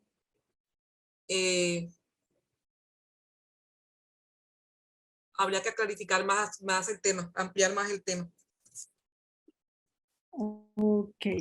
La doctora Gloria Lisset Villegas hace un aporte frente a que el esquema de vacunación para trabajadores de salud lo encuentran en el Manual Técnico Administrativo del Programa Ampliado de Inmunizaciones, tomo 5, capítulo 16, segunda edición, Ministerio de Salud, año 2016. Gracias, doctora Gloria Lisset. La doctora Marta Beatriz dice, los medios, hace un aporte a la pregunta anterior. Los medios de cultivo se deben esterilizar en autoclave y se descartan en doble bolsa. Sí, eso ya vas a decir eso, tiene que autoclavarse, así es lo primero. La doctora Petrona López dice, en el plan de contingencia, si el proveedor externo presenta un plan de contingencia, es necesario que el laboratorio implemente plan de contingencia. Me imagino que es frente a residuos. La doctora Marta ya había dado respuesta a esta pregunta diciendo que sí. Listo, no hay más preguntas, doctora Marta.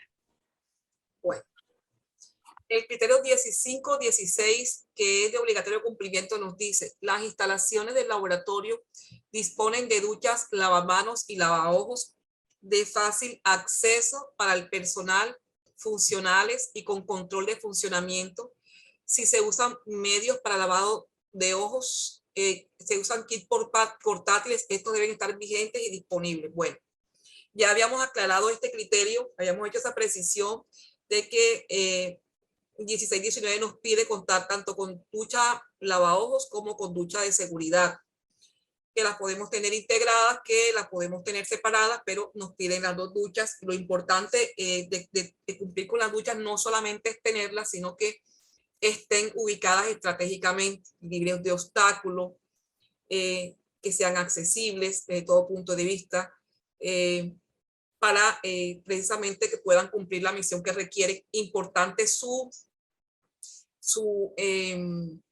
revisión, su inspección continua, que podamos, digamos, revisar que están funcionando bien. Vamos a hacer precisamente un taller relacionado con esto. En el caso, por ejemplo, de los kits portátiles, que deben estar también colocados en sitios estratégicos, visibles, accesibles, y que revisemos porque tienen que estar siempre vigentes. Este es el formato, y lo quise traer así, que hicieran pues este ejercicio, porque es uno de los puntos que en algunos laboratorios encuentro que no lo están llevando. O sea, tienen la ducha lavaojos, tienen ducha de seguridad, pero no están revisando adecuadamente el funcionamiento, el mantenimiento de esas duchas. Entonces, vamos a hacer este ejercicio, este taller, digamos, de verdad en el laboratorio, en cada uno en su laboratorio, para que lo implementen. Es importante llevar este seguimiento por lo menos mensual, para que dé fe de que las duchas están funcionando bien, están en buen estado. El criterio 5.17 nos dice, también este obligatorio cumplimiento es tipo A, y nos dice, el laboratorio cuenta con medios de protección contra incendios y emergencias eléctricas vigentes, y los funcionarios saben usarlo. Entonces es importante aquí, ya que ya sabemos que nosotros los bacteriólogos nos tocó volvernos expertos también en extintores, saber cuál es el que aplica según el tipo de digamos, de peligros por un lado, y de ubicación, que esté que vaya a estar ubicado ese extintor.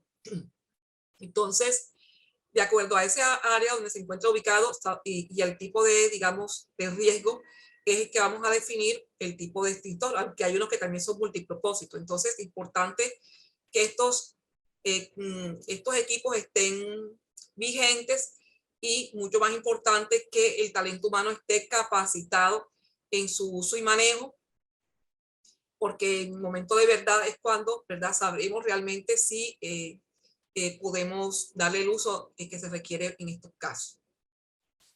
Finalmente, y logramos, doctora, terminar antes de lo previsto. No sé por qué pensé que iba a ser más densa y que iba a haber de pronto mayor pregunta, o no sé por qué pensé que iba a ser tan largo, pero ya esta es el último criterio, el 15-17.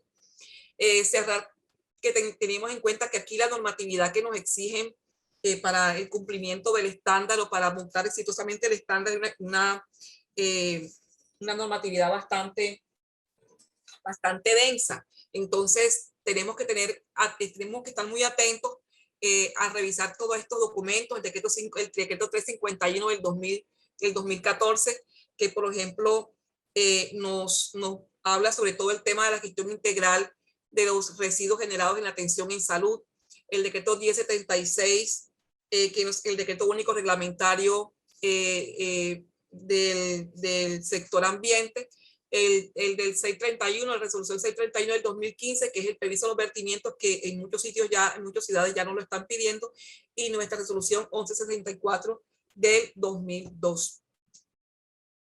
El taller, entonces, que tenemos tiempo de hacerlo en tiempo real. Bueno, pero no lo podemos hacer en tiempo real porque tienen que hacerlo ustedes en su laboratorio. Pudiéramos entonces hacer el taller, doctora, revisar el taller de trazabilidad, porque que es el registro, les voy a compartir, que se trata de que ustedes implementen el registro de mantenimiento básico de duchas, de emergencia y lavaojos, utilizando, ya les voy a compartir, utilizando este formato.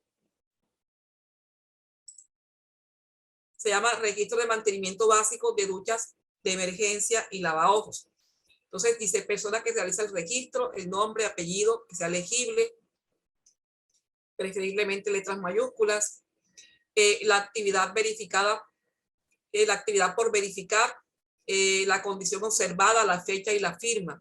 Entonces aquí la actividad por verificar, apertura de llaves, de paso, duchas, de la ducha y de lavaojos, el purgado de conducciones, el estado de conjunto, si está deteriorada y la limpieza. Entonces aquí vamos a colocar, de acuerdo a lo que observemos, las notas. Aquí me dice la letra A, se deberá repetir esta misma verificación dentro de 2 meses naturales a partir de la fecha consignada en la casilla de la tabla. O sea, dependiendo de la condición en la que esté. A, B, por ejemplo, una vez debidamente cumplimentado este registro, se deberá entregar en la dirección Secretaría de la entidad para su registro y archivo controlado.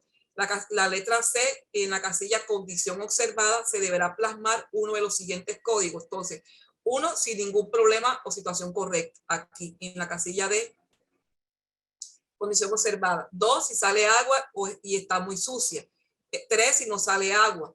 4, si la salida del agua es irregular. Y así sucesivamente, de acuerdo a la situación. Y en algunas observaciones para puntuales que ustedes quieran, digamos, allí colocar. Entonces, el ejercicio que ustedes van a hacer en sus laboratorios, iba a decir que en casa, en sus laboratorios, es implementar este registro en el día de mañana o en estos días, para que el viernes lo podamos presentar aquí en la clase.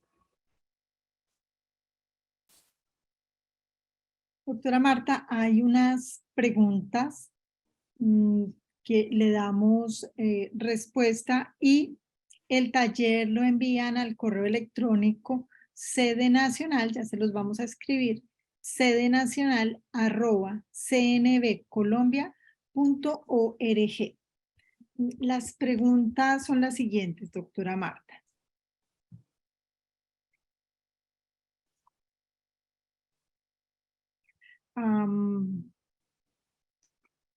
La doctora Liliana Londoño, ¿las duchas lavaojos pueden ser también las manuales que salen en la diapositiva?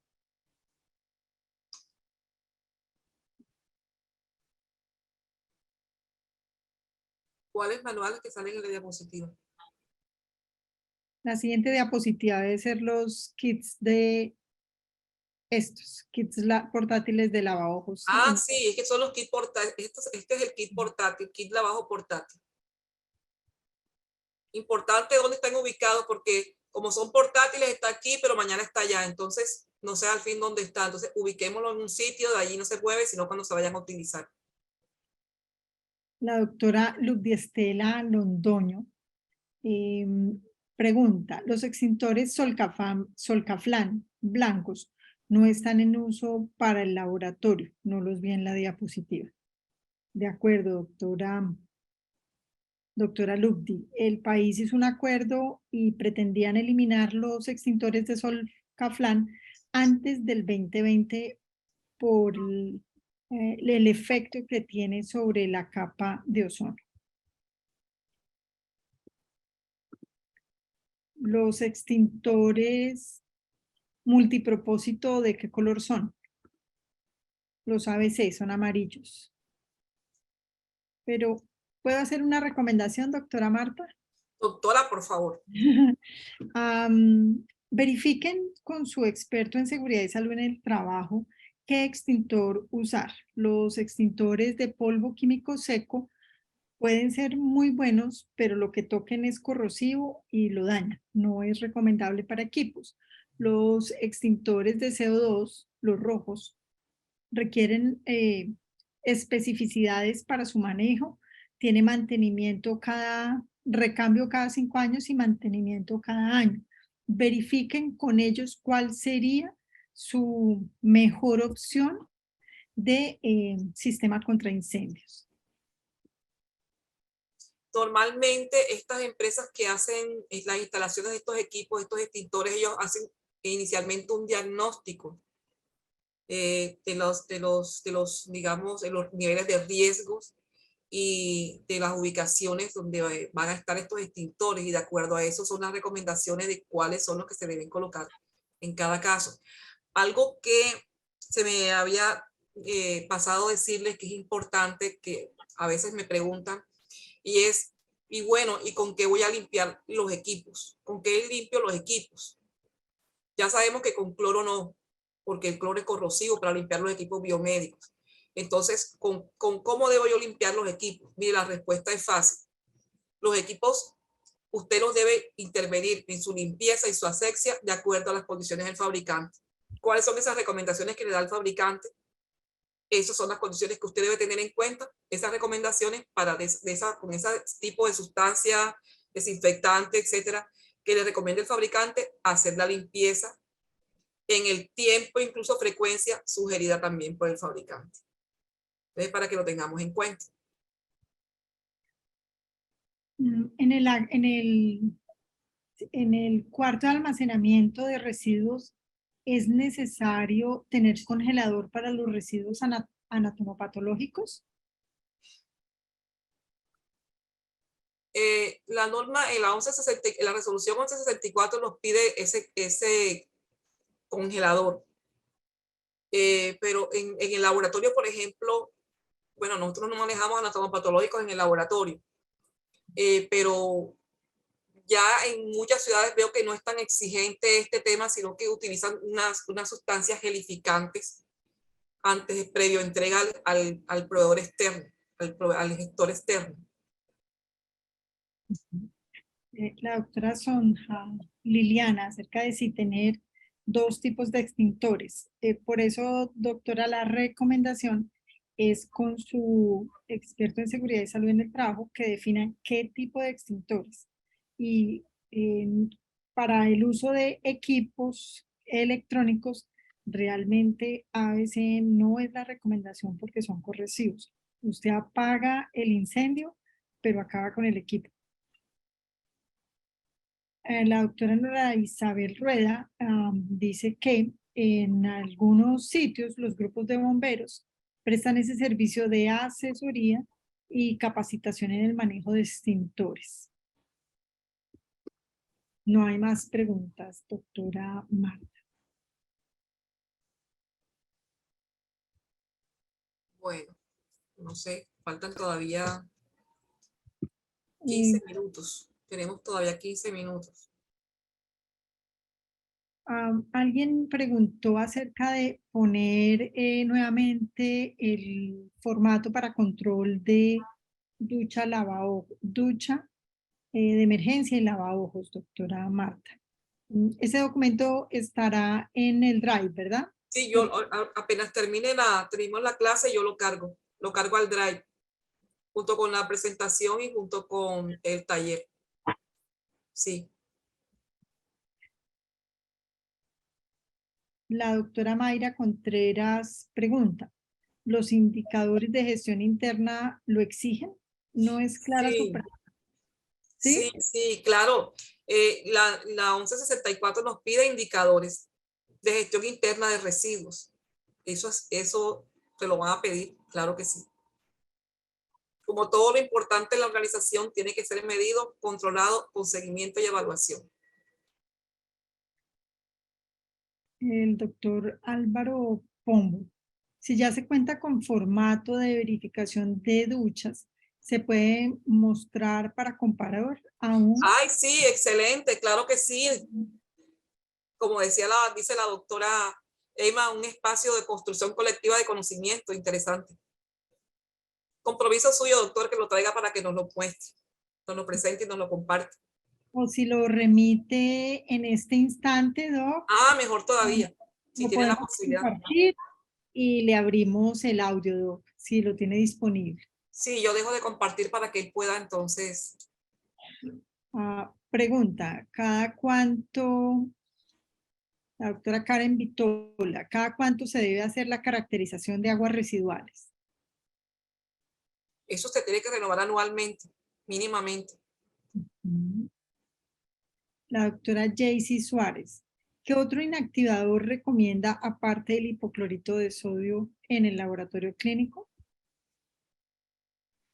Doctora, eso debemos consultarlo, como les había dicho, con nuestros proveedores, con nuestro gestor externo también, porque hay sustancias que, digamos, influyen, impactan negativamente de acuerdo al manejo posterior que se le hace in situ ya al residuo en su disposición final. Entonces, sí es bueno que entremos en ese diálogo con nuestro gestor externo y que él también nos capacite en ese sentido. Listo, la doctora Marta Ligia Mesa hace un comentario y dice, para obtener el certificado bomberil se debe realizar la capacitación en manejo de extintores y únicamente con los servicios de bomberos. La doctora Sonja Liliana dice, el reporte mensual de material biológico se realiza por mes y también se debe reportar al DATSA.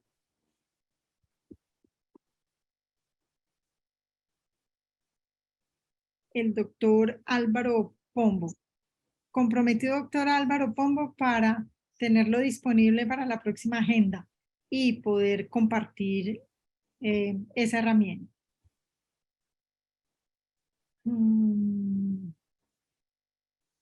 La doctora Sandra Patricia Montoya.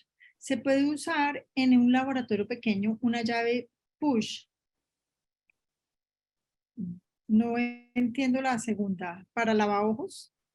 Doctora Sandra Patricia, si nos puede ampliar. La doctora Vanina Chaparro. ¿Es válido que el señor que recarga el extintor dé la capacitación de manejo? ¿Hay que exigirle algún documento? La empresa que usted tenga contratada, doctora,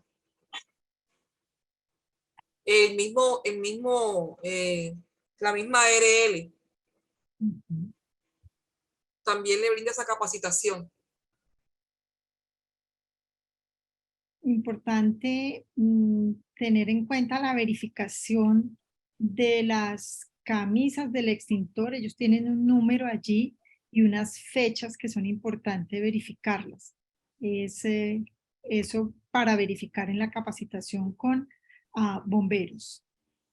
La doctora Nora Isabel Rueda.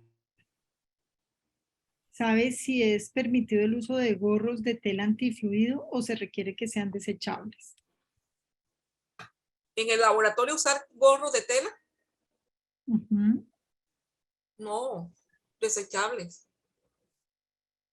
Sí. La doctora María Eugenia pregunta, ¿la ubicación de las duchas de seguridad es en algún sitio en especial? Sí, donde no interfiera con el trabajo del laboratorio. Ujú. Recordemos que por 3100 los pasillos deben ser libres de obstáculos, entre otros. Y pues hay que ver dónde está el mayor riesgo de una salpicadura en el ojo para que la ducha esté lo más cerca a ella. La hacen una aclaración sobre la inactivación con peróxido de hidrógeno. La doctora Elsa Barbosa, algún gestor nos sugirió el peróxido de hidrógeno al 30%. Ha sido muy interesante las grandes dudas acerca de gestión de residuos derivados de la atención en salud y en particular para el laboratorio clínico. Vamos a coger esta inquietud y capitalizarla como una gran oportunidad para ofertarlo por parte del CNB. Los cultivos microbiológicos solo se inactivan en autoclave. Ya esa pregunta había sido resuelta. La doctora Petrona López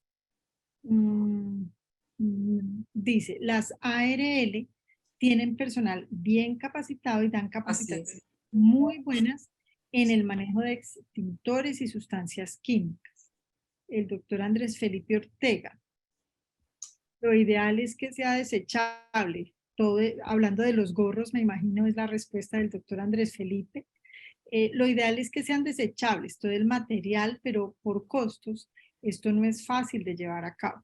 Si se usa material en tela antifluido, ¿es permitido? Sí, claro, así es. ¿O la manera de soportar su limpieza? Claro, todo tiene que tener documentado en su manual de bioseguridad, así es. ¿El reporte de los desechos se debe realizar diariamente en un formato especial? Hay un comentario. ¿Qué zapatos serían los recomendados para el uso del laboratorio clínico? Cerrados, Ujú. zapatos cerrados, Sí. que no sea de tela, por ejemplo. Mm. Se pueden usar las teleduchas como duchas lavaojos ubicados en un lavamanos en un laboratorio pequeño. No, doctora, no, doctor. Ujú. Ok. Y frente a los zapatos hay una recomendación que no tengan tacón. Pues doctora Marta, ha sido una ay, del doctor Álvaro Torregosa. Aquí está, me va a permitir compartir, reservando, doctor Torregosa, voy a reservar el nombre del laboratorio, ¿le parece? O ya está tachadito, no hay problema. Aquí vamos a compartir, mm, abrirle micrófono. Este es el formato que refiere el doctor Torregosa para el control de ducha lavabos. Hora de verificación, área de la ducha, despejada, cumple, no cumple. Chorro de agua funcionante, nombre de quien hace de quien realiza pues la inspección. Sí, muy bien.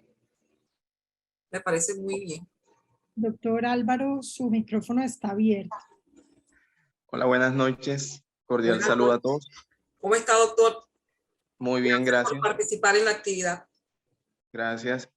Bueno, este formato fue sugerido después de una visita de asistencia técnica al laboratorio.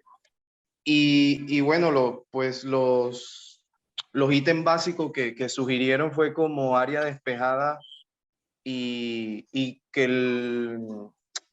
que al momento de activar la ducha tuviera presión y agua y pues hora y persona que verificaba diariamente, y pues los criterios del cumple y no cumple que debían estar incluidos allí en el formato. Pero veo que el que usted mandó pues tiene más criterios a verificar. Pero ¿sabes qué? Se pueden complementar. Ok. No, se pueden complementar. Me da esa idea. Se pueden complementar y quedaría así. Queda un formato muy interesante para que todos los colegas lo utilicen. Y gracias por compartirlo. Ok. Muchísimas gracias. A usted, doctor. Muy formal. Qué chévere. Sí. Ha sido muy interesante la participación, los comentarios, las preguntas, las contrapreguntas, las contrarrespuestas. Eso es un pensamiento absolutamente disruptivo, crítico, analítico, y es muy interesante, y es la labor que venimos a hacer desde el CNB, y es que el conocimiento se divulgue y se implemente, ¿cierto? Y eso es lo que queremos, mejorar las habilidades y competencias de nuestros equipos de laboratorio para la mejor prestación del servicio. Desde ya hacemos una prestación del servicio con calidad, pero mejorar estas herramientas, conocer otras, ver cómo lo hacen otros y compartir este conocimiento nos permitirá continuar avanzando. Para todos, muchas gracias. Muchas gracias a todos en todas las regiones del país. Tenemos 230 participantes que ya se están despidiendo. A todos muchas gracias. Doctora Marta Medina, muchas gracias. Y nos vemos con el favor de Dios el viernes a la acostumbrada hora. Claro que sí. Un abrazo, Doc, para todos los colegas. Feliz noche. Un abrazo a todos.